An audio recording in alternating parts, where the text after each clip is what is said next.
मार्गशीर्ष शुद्ध षष्ठी सहित सप्तमी या दिवशी प्रतापगडावर 10 नोव्हेंबर 1660 या दिवशी पुण्यश्लोक छत्रपती शिवाजी महाराज यांनी स्वराज्याचा शत्रू असलेल्या पंढरपूरला आणि तुळजाभवानीला उपद्रव केलेल्या देवशत्रू असलेल्या अफजल खानाचा कोथळा काढून त्याचा पुरता बिमोड केला। हे कार्य त्यांनी आपल्या मातोश्री म्हणजेच पुण्यश्लोक आऊसाहेबांच्या आज्ञेनेच केलं असल्यामुळे आई वडिलांच्या आज्ञेची परिपूर्ती मातृपितृ इच्छापूर्ती दिन अर्थात शिवप्रताप दिन म्हणून हा दिवस शिवप्रतिष्ठान हिंदुस्थानच्या वतीने साजरा करण्यात येतो। या निमित्त पंढरपुरातून सायंकाळी शिवप्रताप दौडीचे आयोजन करण्यात आलं होतं।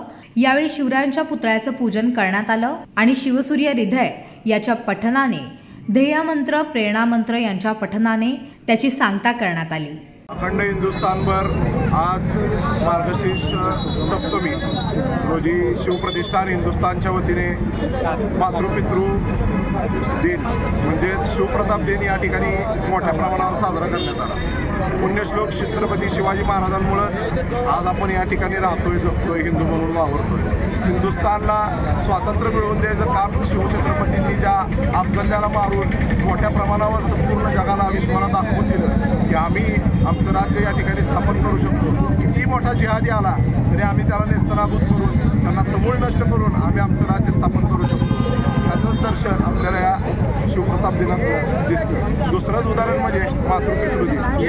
छत्रपती शिवाजी महाराजांच्या आईची शिवाजी महाराजांना आज्ञा होती की ज्या संभाजी राजांना अफजल खानाने कपट करून मारलं त्या कपटीस अफजल खानाला सूड घे म्हणजे संभाजीचं उसणं फेड। शिवाजी महाराजांनी आपल्या आईचं उसणं फेडायला आपल्या आईची आज्ञा पूर्ण करायला आणि मोठ्या भावाचं उसणं फेडायसाठी स्वराज्याच्या निर्मितीचं पवित्र काम करायला अफजल खानाला जीवानिशी मारला, समूळ फौजेनिशी नष्ट केला।